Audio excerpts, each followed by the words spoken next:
استستغيثون ربكم فاستجاب لكم أني ممدكم بألف من الملائكة مردفين۔ اور یاد کرو جب تم اپنے رب سے فریاد کر رہے تھے تو اس نے تمہاری دعا قبول فرما لی کہ میں 1000 لگاتار آنے والے فرشتوں سے تمہاری مدد فرمانے والا ہوں۔ وَمَا جَعَلَهُ اللَّهُ إِلَّا بُشْرَىٰ وَلِتَطْمَئِنَّ بِهِ قُلُوبُكُمْ، اور اللہ نے اس کو تمہارے لیے صرف خوشخبری بنایا تاکہ اس کی وجہ سے تمہارے دل مطمئن ہوں۔ وَمَا النَّصْرُ إِلَّا مِنْ عِنْدِ اللَّهِ إِنَّ اللَّهَ عَزِيزٌ حَكِيمٌ، اور نصرت صرف اللہ کی جانب سے ہوتی ہے، بے شک اللہ بہت غالب بڑی حکمت والا ہے۔ اب آج سورۃ الانفال کی آیت نمبر 9 سے آگے اور 9 سے بیان ہے۔ اب فرمایا یہ جا رہا ہے کہ یاد کرو جب تم اپنے رب سے فریاد کر رہے تھے تو اس نے تمہاری دعا قبول فرما لی کہ میں 1000 لگاتار آنے والے فرشتوں سے تمہاری مدد فرمانے والا ہوں، اور اللہ نے اس کو صرف تمہارے لیے خوشخبری بنایا تاکہ اس کی وجہ سے تمہارے جو دل نے وہ مطمئن ہوں، اور نصرت صرف اللہ کی جانب سے ہوتی ہے، بے شک اللہ بہت غالب اور بڑی حکمت والا ہے۔ اب اصل میں ذکر چل رہا ہے غزوہ بدر کا، تو حضرت عمر بن خطاب بیان کرتے ہیں رضی اللہ تعالیٰ عنہ کہ غزوہ بدر والے دن نبی پاک صلی اللہ علیہ وسلم نے جب مشرکین کی تعداد کو دیکھا، مشرکین کی تعداد تو بہت زیادہ تھی، اور اپنے اصحاب کی طرف دیکھا تو وہ 300 اور کچھ تھے، تو پھر آپ نے قبلے کی طرف منہ کر کے دعا کی کہ اے اللہ تو نے مجھ سے جو وعدہ کیا تو اس وعدے کو پورا فرما۔ اے اللہ اگر مسلمانوں کی یہ جماعت ہلاک ہو گئی تو پھر زمین میں تیری عبادت نہیں کی جائے گی، اگر یہ 313 یا جو بھی مسلمان ہیں اگر یہ بھی ہلاک ہو گئے، اگر یہ جماعت تو پھر تیری عبادت نہیں کی جائے گی۔ تو رسول اللہ صلی اللہ علیہ وسلم دعا فرما رہے تھے کہ یہاں تک کہ آپ کی چادر مبارک جو ہے وہ کندھے سے اتر گئی، تو حضرت ابو بکر صدیق نے آپ کی چادر پکڑ کر آپ کے کندھے پر رکھی اور نبی کریم صلی اللہ علیہ وسلم سے لپٹ گئے اور کہا اے اللہ کے نبی، آپ پر میری ماں میرا باپ فدا ہوں، قربان ہوں، آپ نے اللہ سے بہت فریاد کر لی، ان قریب آپ کا رب آپ سے کیا ہوا وعدہ پورا فرمائے گا۔ تو اس وقت اللہ تعالیٰ نے یہ آیت نازل فرمائی اور کہا کہ یاد کرو جب تم اپنے رب سے فریاد کر رہے تھے، یہ والی آیت کہ استستغیثون ربکم فاستجاب لکم انی ممدکم بألف من الملائکۃ مردفین۔ یاد کرو جب تم اپنے رب سے فریاد کر رہے تھے تو اس نے تمہاری دعا قبول فرما لی کہ میں 1000 فرشتوں سے تمہاری مدد فرمانے والا ہوں، 1000 فرشتوں سے۔ تو یہ جنگ بدر کے موقع پر یہ جون سی آیات ہیں یہ نازل ہوئی۔ اچھا اب جنگ بدر میں فرشتوں نے قتال بھی کیا تھا یا نہیں؟ تو قرآن مجید کی یہ جو آیات میں نے آپ کے سامنے بیان کی ہیں، اب جنگ بدر میں فرشتوں کا جو نزول ہے، فرشتوں کا نزول وہ مسلمانوں کو ثابت قدم رکھنے کے لیے ہوا تھا اور مسلمانوں کو فتح اور نصرت کی بشارت دینے کے لیے تھا۔ ایک تو اس دن مسلمان ثابت قدم رہیں اور دوسرا ان کو فتح اور نصرت کی یعنی ان کو فتح کی بشارت دے دی جائے۔ اچھا اب قرآن مجید میں بظاہر ایسا ذکر نہیں ہے کہ جنگ بدر کے اندر فرشتے بھی لڑے تھے، فرشتے بھی اس جہاد میں خود سے شامل تھے جو ان سے فرشتوں نے قتال کیا تھا، لیکن بعض احادیث مبارکہ ایسی ہیں کہ جن سے یہ معلوم ہوتا ہے کہ فرشتوں نے بھی جنگ بدر میں لڑنے میں پورا حصہ لیا تھا، وہ بھی ساتھ۔ تو حضرت مسلم شریف کی ایک روایت ہے، حضرت ابن عباس رضی اللہ تعالیٰ عنہما بیان کرتی ہیں کہ بدر والے دن ایک مسلمان، اب حضرت ابن عباس فرما رہے ہیں، اب آپ کو ان احادیث سے یہ پتہ چلے گا کہ آیا فرشتے بھی اس لڑائی میں اور جس جنگ میں بالفعل ساتھ شامل تھے یا نہیں تھے۔ تو اب حضرت ابن عباس رضی اللہ تعالیٰ عنہما بیان کرتے ہیں کہ بدر کے دن وہ فرماتے ہیں کہ ایک مسلمان ایک مشرک کے پیچھے دوڑ رہا تھا جو اس سے آگے تھا، اتنے میں اس نے اپنے اوپر سے ایک کوڑے کی آواز سنی، کوڑے کی، اور ایک گھوڑے سوار کی آواز سنی جو کہہ رہا تھا اے ہیزوم آگے بڑھ۔ اب یہ اس فرشتے کے، وہ جو فرشتہ تھا نا، اس کے گھوڑے کا نام تھا، اس فرشتے کے گھوڑے کا نام، جس گھوڑے پر وہ فرشتہ سوار تھا۔ تو پھر اچانک اس نے دیکھا کہ وہ جس مشرک کے پیچھے وہ شخص دوڑ رہا تھا، آواز اس نے اوپر سے سنی، ساتھ اس نے ایک گھوڑے کے اوپر جون سے اس نے گھوڑے سوار کی آواز سنی۔ تو اس نے دیکھا کہ وہ جس بندے کے پیچھے دوڑ رہا تھا وہ گر گیا ہے، زمین کے اوپر گر گیا ہے، جیسے اس کو کسی نے بڑی کاری ضرب لگائی ہے۔ تو اس مسلمان نے اس مشرک کی طرف دیکھا تو اس کی ناک پر چوٹ تھی، اس کی ناک پر، اور اس کا چہرہ جو تھا، اس کا چہرہ پھٹ گیا تھا جیسے کوڑا لگا ہو، تو اس کا پورا جسم نیلا پڑ گیا تھا۔ تو اس انصاری نے، حضرت ابن عباس فرماتے ہیں کہ نبی پاک صلی اللہ علیہ وسلم کی خدمت میں حاضر ہو کر یہ سارا واقعہ بتایا کہ میں جنگ کے اندر ایک مشرک کے پیچھے دوڑ رہا تھا، ایسے اچانک مجھے اوپر سے آواز آئی اور ایک کوڑے کی آواز آئی، تو میں نے دیکھا کہ وہ مشرک گرا پڑا ہے اور اس کے ناک پر ضرب ہے اور اس کا جسم نیلا پڑ چکا ہے اور اس کا چہرہ پھٹ چکا ہے۔ تو آپ صلی اللہ علیہ وسلم نے فرمایا تم نے سچ کہا، یہ تیسرے آسمان سے مدد آئی تھی۔ یعنی پھر احادیث مبارکہ سے یہ بات ثابت ہوتی ہے کہ فرشتے جو ہیں وہ اس دن اس لڑائی اور جنگ میں شامل تھے، مسلمانوں کے شانہ بشانہ ساتھ لڑ رہے تھے۔ تو صاحب بن ابی جیش اسدی حضرت عمر بن خطاب کے زمانے میں بیان کر رہے تھے۔ اب انہوں نے یہ بات بیان کب کی؟ حضرت عمر بن خطاب کے زمانے میں، یعنی نبی کریم صلی اللہ علیہ وسلم پردہ فرما گئے، حضرت ابو بکر صدیق رضی اللہ تعالیٰ عنہ پردہ، اب وہ حضرت عمر فاروق کے زمانے میں، حضرت فاروق اعظم کے، وہ کہتی ہیں کہ جنگ بدر کا واقعہ بتاتی ہیں۔ اب جنگ بدر تو نبی پاک صلی اللہ علیہ وسلم کے ساتھ ہوئی تھی، مگر انہوں نے یہ واقعہ بتایا کب؟ حضرت عمر فاروق کے دور میں، کہ وہ کہتے ہیں کہ مجھے کسی انسان نے گرفتار نہیں کیا تھا۔ ان سے پوچھا کہ بھئی اس جنگ کے اندر آپ کو کس نے گرفتار کیا تھا؟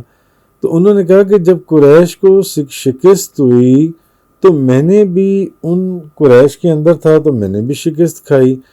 تو مجھے ایک سفید رنگ کا بڑا اونچا لمبا شخص تھا جس نے گرفتار کیا، اور میں نے دیکھا کہ وہ آسمان اور زمین کے درمیان ایک چتکبرے گھوڑے کے پر سوار ہو کر آ رہا تھا، وہ سوار جن سے، اور اس نے مجھے رسیوں سے باندھ دیا کہ مجھے کسی عام بندے، مجھے کسی انسان نے نہیں، کوئی بندہ تھا جو آسمان اور زمین کے درمیان ایک گھوڑے کے اوپر سوار ہو کر آ رہا تھا، اس نے مجھے رسیوں سے باندھا تھا۔ تو حضرت عبد الرحمن بن عوف آئے تو انہوں نے مجھے جنگ کے اندر جب دیکھا کہ میں بندھا ہوا ہوں رسیوں سے، تو حضرت عبد الرحمن لشکر میں اعلان کر رہے تھے کہ اس شخص کو کس نے گرفتار کیا ہے۔ تو وہ فرماتی ہیں کہ میں تو جانتا تھا کہ مجھے کس نے گرفتار کیا ہے، مجھے وہ ایک آدمی میں نے دیکھا تھا آسمان اور زمین کے درمیان میں جس نے مجھے رسیوں سے باندھا تھا۔ تو اب حضرت عبد الرحمن بن عوف صحابہ کرام سے پوچھ رہے تھے کہ بتاؤ یہ کس کا قیدی ہے، اس کو کس نے گرفتار کی ہے، اس کو کس نے رسیوں سے باندھا ہے؟ تو کوئی آگے نہیں بڑھا، کیونکہ مجھے ان میں سے کسی نے باندھا ہی نہیں تھا، کوئی کیسے کہتا تو کہ اس نے مجھے گرفتار کی ہے۔ تو مجھے نبی کریم صلی اللہ علیہ وسلم کے پاس وہ لے کر چلے گئے۔ تو نبی کریم صلی اللہ علیہ وسلم نے مجھ سے پوچھا کہ بھئی تمہیں کس نے گرفتار کیا ہے بتاؤ؟ تو میں نے کہا کہ میں نہیں جانتا، میں نے کہہ دیا، کیونکہ ابھی وہ اسلام تو نہیں نہ لائے تھے، کیونکہ میں نہیں جانتا۔ اور انہوں نے بتانے میں کچھ ہیزیٹیٹ کیا کہ مجھے یہ بات نہیں بتانی چاہیے، مجھے خاموش رہنا چاہیے، مجھے یہ بات اپنے دل میں رکھنی چاہیے۔ تو میں نے جو کچھ دیکھا تھا اس کو بتانا مجھے پسند نہیں تھا کہ مجھے ایک ایسے شخص نے گرفتار کیا۔ تو رسول اللہ صلی اللہ علیہ وسلم نے فرمایا کہ اس کو حضور نے فرمایا جب کوئی آگے نہیں نہ بڑھا اور میں بھی نہیں بولا، حالانکہ اب اس کا مطلب ہے کہ نبی کریم صلی اللہ علیہ وسلم کی اس خبر کی صداقت سے بھی پتہ چلتا ہے، آپ کے نبوت کی یہ دلیل ہے کہ آپ نے خود سے بتا دیا، حالانکہ اگر کوئی اور ہوتا تو وہ ایک دم بولتا کہ نہیں جناب مجھے تو فلانے بندے نے گرفتار کیا۔ حضور نے کہا کہ نبی کریم صلی اللہ علیہ وسلم نے فرمایا کہ اس کو فرشتوں میں سے ایک کریم فرشتے نے گرفتار کیا ہے، تو اے ابن عوف اپنے قیدی کو لے جاؤ، کیونکہ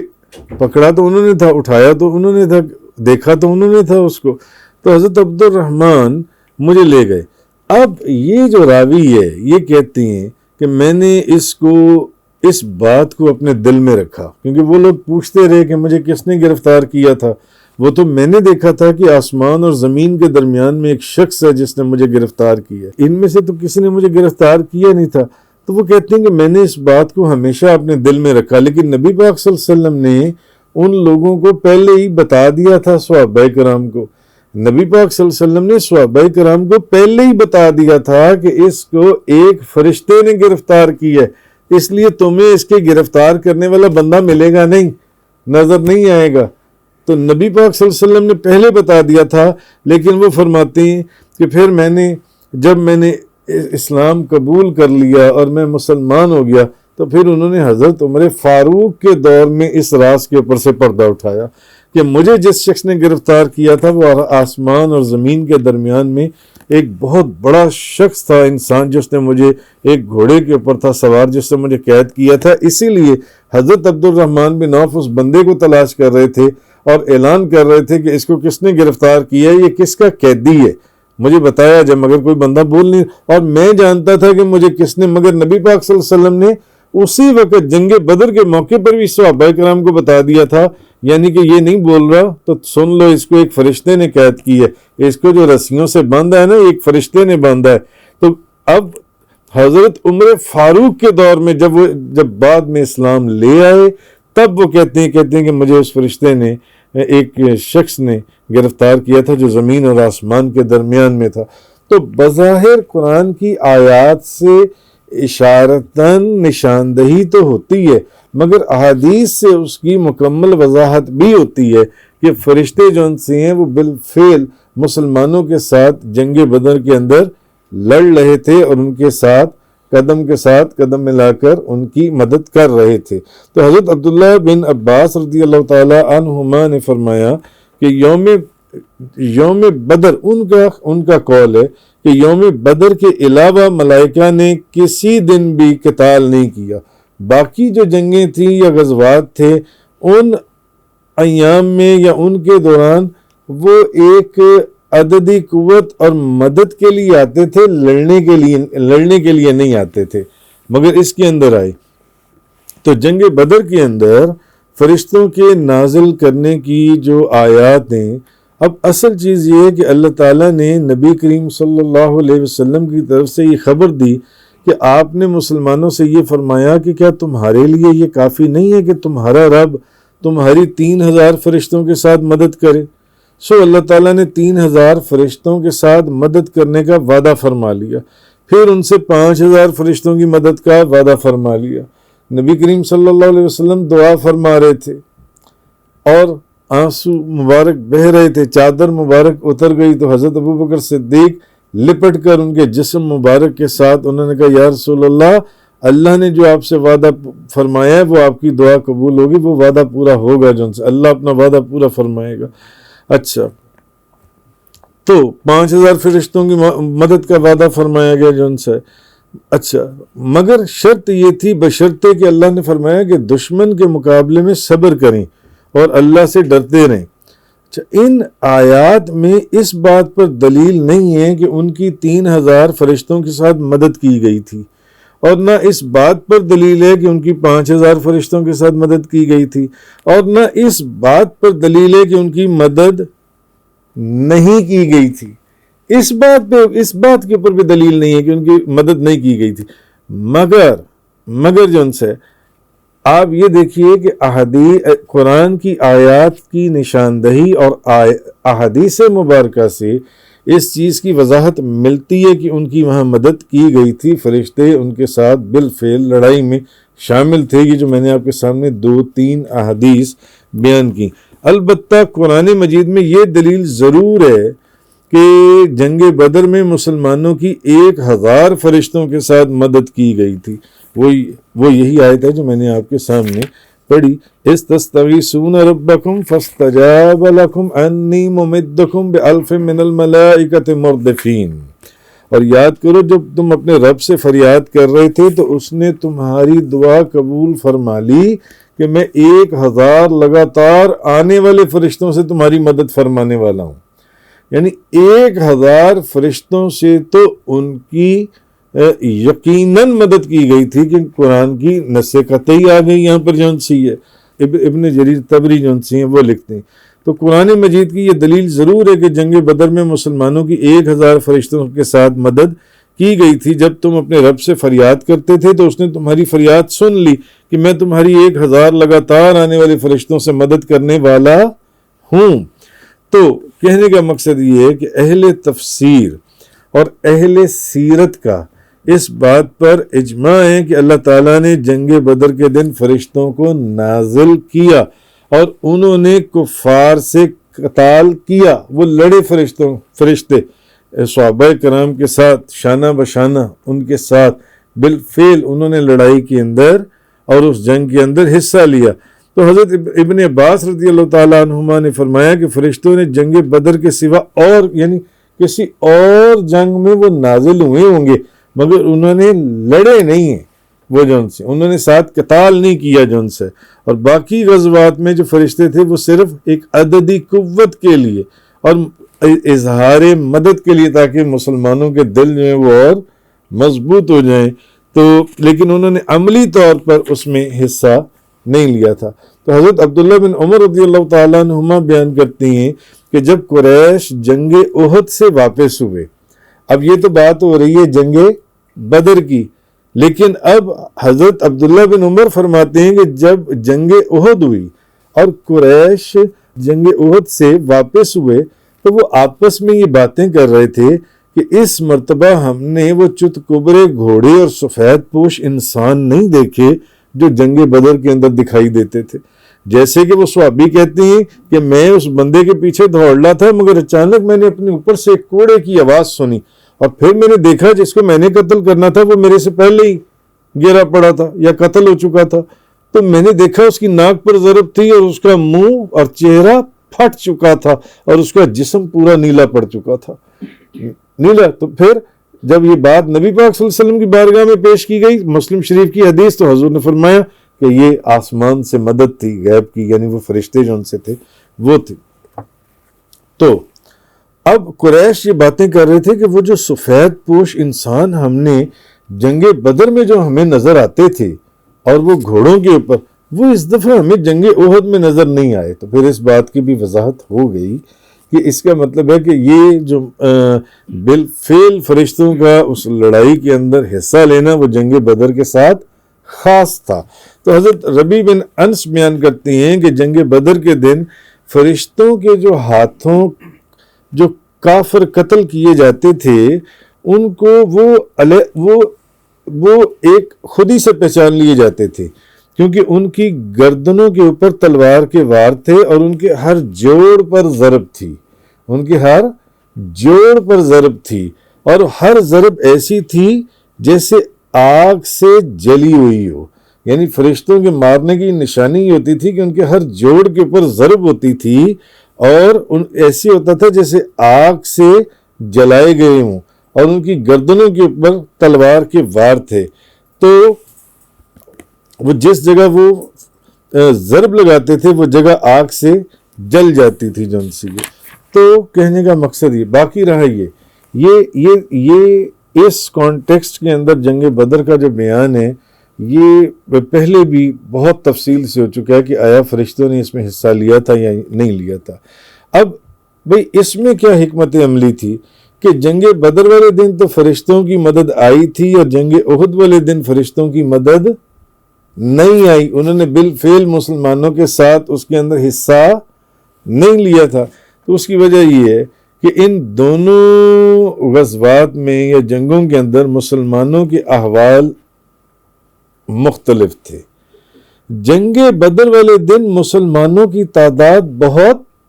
کم تھی اور اللہ تعالیٰ کے سوا ان کی کسی اور کے اوپر نظر نہیں تھی، اور انہوں نے اس جنگ کے اندر نبی کریم صلی اللہ علیہ وسلم کی مکمل اطاعت کی تھی. جو انہیں حکم دیا گیا تھا بس وہ اس کے اوپر کاربند تھے. لیکن جنگ احد میں اگر نہیں آئی فرشتوں کی مدد تو اس کے پھر حالات کچھ اور تھے کہ جنگ بدر کے اندر مسلمانوں کی تعداد کم نہیں تھی، یعنی مسلمانوں کی تعداد اچھی تھی، سامان اچھا تھا. اور مگر یہ کہ جنگ احد میں سب مسلمانوں نے نبی کریم صلی اللہ علیہ وسلم کی مکمل اطاعت نہیں کی تھی. یہ وجہ ہے، اس کے اندر حکمت عملی یہ ہے کہ انہوں نے نبی کریم صلی اللہ علیہ وسلم کے حکم کو مانا نہیں تھا، اس لیے وہ جو نقصان ہوا اور جو تکلیف اٹھانی پڑی وہ پھر کسی سے چھپی ہوئی نہیں ہے. مگر جنگ بدر میں ایسا نہیں تھا. تو ان دو آیات کا یہ بیان تھا. آگے فرمایا گیا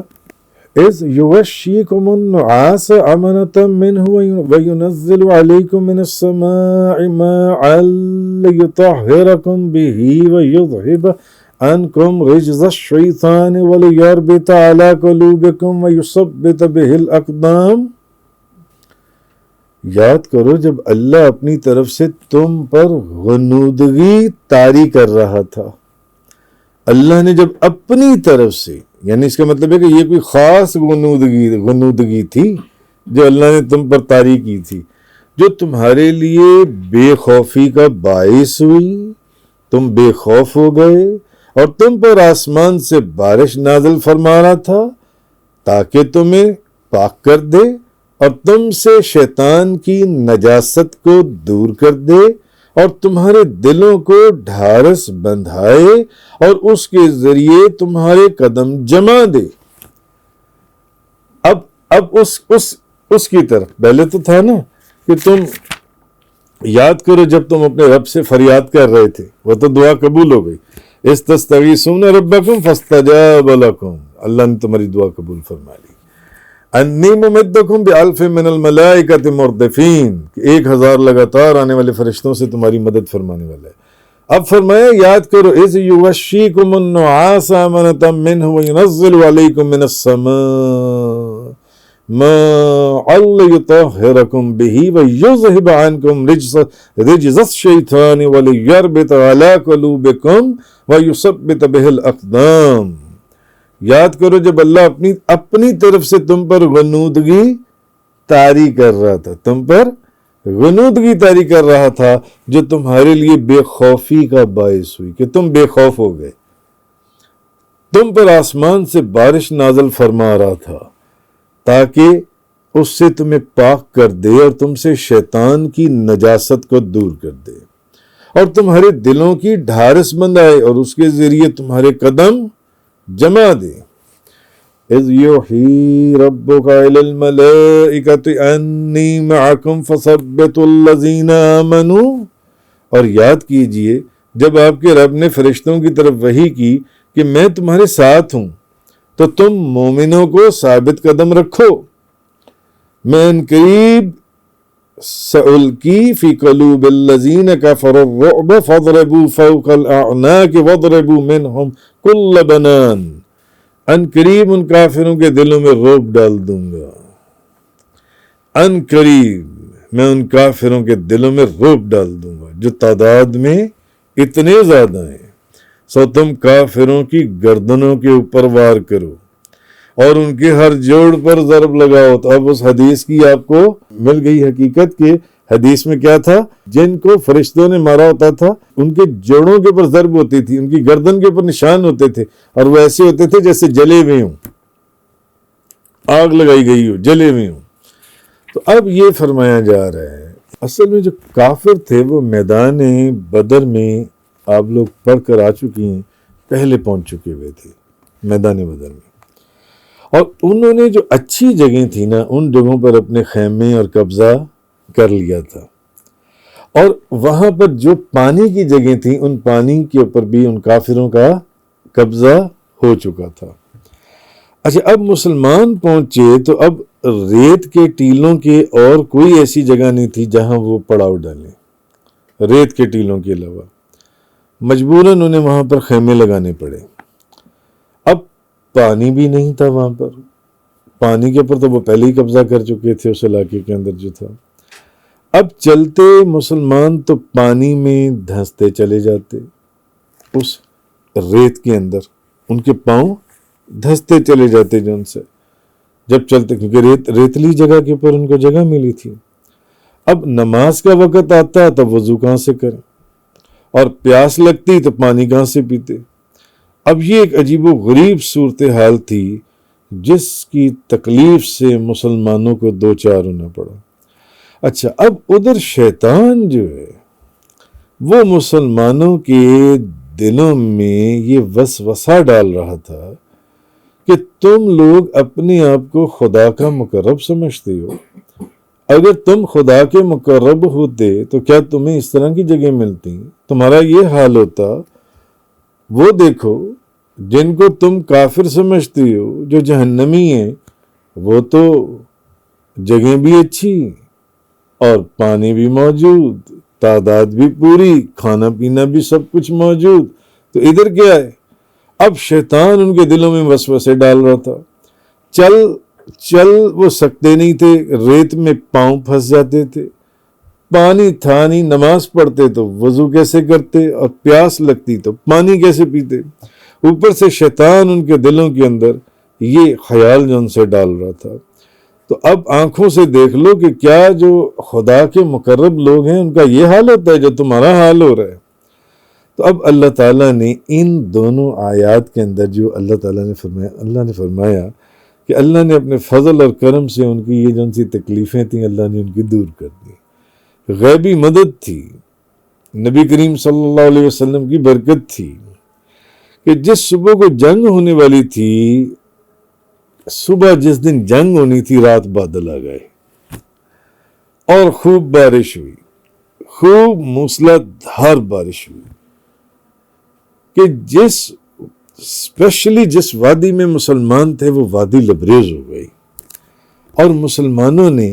وہ جلدی حوض بنا لیے پانی کے جن سے، اور پانی سے حوضوں کو بھر لیا جن سے. اب پانی کی قلت جن سی ہے وہ ختم ہو گئی. اور دوسرا جو مسئلہ تھا، جو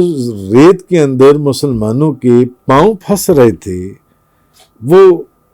ریت جون سی ہے وہ سخت ہو گئی. وہ جگہ کچھ ایسی تھی کہ وہ سخت، اللہ نے وہ زمین ہموار ہو گئی، زمین ٹھیک ہو گئی، ریت جم گئی، مسلمانوں کو چلنے میں آسانی ہو گئی. لیکن خدا کی قدرت کے جو کافروں کے پاس جگہ تھی وہ جگہ کیچڑ سے بھر گئی ساری جون سی ہے. اب ان کے لیے ایک مصیبت بن گئی کہ نقل و حرکت جون سی ہے اس کو کیسا کیا جائے. اس کی تفصیل بے شمار کتابوں کے اندر بڑی تفصیل موجود ہے. اور اگلی نوازش اللہ تعالیٰ نے یہ کی کہ لشکر اسلام پر اللہ تعالیٰ نے جو آیت کے اندر ذکر ہوا ایک نیند مسلط کر دی،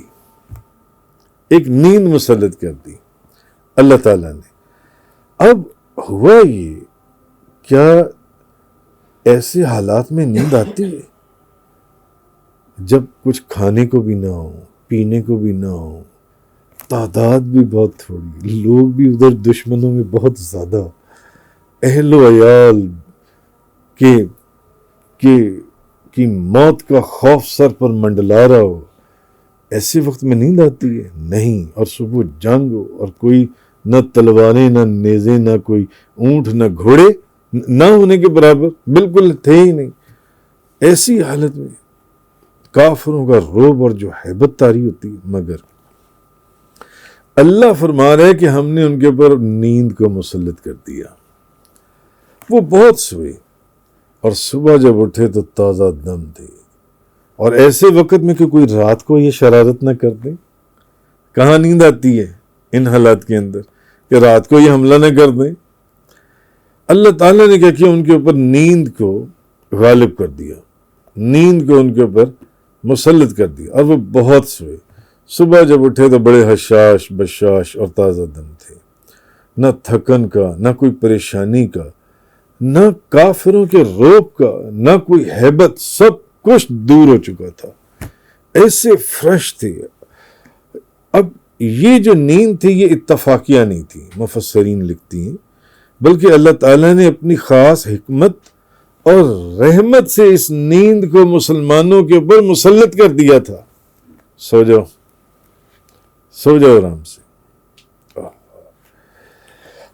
تو کہنے کا مقصد یہ کہ جب کوئی شخص اپنے دشمن سے خوفزدہ ہو اور اس کو اپنے اہل و عیال کی جان کا خطرہ بھی ہو، تو کیا عادتاً فطرتاً اس کو نیند آتی ہے؟ نہیں آتی۔ لہٰذا جب اس کیفیت میں بھی انسان کو نیند آ جائے تو پھر ماننا پڑے گا کہ یہ ضرور کوئی غیر معمولی بات تھی کہ ان حالات کے اندر بھی بندے کو نیند آ جائے، پانی بھی نہیں، چلنے کا جگہ نہیں، ہتھیار نہیں، گھوڑے اونٹ نہیں، اور موت کے سائے منڈلا رہے ہیں اور ان کی تعداد۔ اچھا، پھر یہ کہ نیند جو ان سے ایک ایسی چیز ہے کہ بے فکری اور سکون کی حالت میں آتی ہے، بے فکری اور سکون کی حالت میں کہ وقت نیند آتی ہے۔ تو معلوم ہوا کہ اللہ تعالیٰ نے ہر شخص کے دل و دماغ سے دشمن کا خوف اور فکر دور کر دیا تھا اس رات، لہذا 313 نفوس کے 313 جو صحابہ کرام تھے ان کے دل و دماغ پر بیک وقت ایک ہی قسم کی کیفیت کا طاری ہونا، یہ بھی کوئی غیر معمولی بات تھی، یہ بھی کوئی غیر معمولی بات تھی۔ اصل چیز یہ چیز بتائی جا رہی ہے۔ تو خیر وہ بھی معاملہ حل ہو گیا۔ تو پھر دوسرا یہ کہ اللہ تعالیٰ نے فرمایا کہ یہ جو اللہ تعالیٰ رجز الشیطان جو انسا ہے کہ شیطان کی جو وسوسہ اندازی تھی کہ وہ جو وسوسے ڈال رہا تھا، جو پانی کی نایابی، حالات کی ناسازگاری جو ان سی ہے، تو وہ مسلمانوں کے دلوں میں جو ڈالنا چاہتا تھا وہ سب اللہ تعالیٰ نے دور کر دی، اور جب صبح مسلمان اٹھے تو بالکل فریش تھے اور ان کی نیند پوری ہو چکی تھی۔ تو ان آیات سے بظاہر یہی ثابت ہوتا ہے، بات پھر وہیں پر آتی ہے کہ بظاہر یہی ثابت ہوتا ہے کہ فرشتوں نے بالفعل لڑائی میں حصہ لیا، لیکن بعض حضرات علماء جو سے ان کا خیال یہ ہے کہ فضربو میں خطاب فرشتے نہیں بلکہ مومن ہیں، انہیں مارنے کا حکم دیا جا رہا ہے، فرشتوں کا نہیں۔ اس میں علماء کا اختلاف ہے، مگر کثرت علماء کی اس میں گئی ہے کہ نہیں، فرشتوں نے اس کے اندر بالفعل جو ان سے وہ حصہ لیا تھا۔ تو اس آیہ کریمہ کے اندر اللہ تبارک و تعالیٰ نے یہ فرمایا کہ اذ یغشیکم النعاس امنة منه وینزل علیکم من السماء ماء لیطہرکم به ویذہب عنکم رجز الشیطان ولیربط علی قلوبکم ویثبت به الاقدام۔ یاد کرو جب اللہ اپنی طرف سے تم پر غنودگی طاری کر رہا تھا، اللہ تم پر غنودگی طاری کر رہا تھا جو تمہارے لیے بے خوفی کا باعث ہوئی اور تم پر آسمان سے بارش نازل کر رہا تھا تاکہ اس سے تمہیں پاک کرے اور تم سے شیطان کی نجاست کو دور کرے۔ ایک تو تم فریش ہو جاؤ، تم تر و تازگی حاصل کرو، دوسرا جو لوگ جنبی تھے وہ بھی غسل کر سکیں اور پاک صاف ہو جائیں، اور تمہارے دلوں کو ڈھارس بندھائے اور اس کے ذریعے تمہارے قدم جما دے۔ اذ یوحی ربک الی الملائکۃ انی معکم فثبتوا الذین آمنوا، اور یاد کیجئے جب آپ کے رب نے فرشتوں کی طرف وحی کی کہ میں تمہارے ساتھ ہوں تو تم مومنوں کو ثابت قدم رکھو۔ سألقی فی قلوب الذین کفروا الرعب فاضربوا فوق الاعناق واضربوا منہم کل بنان، تو ان قریب ان کافروں کے دلوں میں رعب ڈال دوں گا،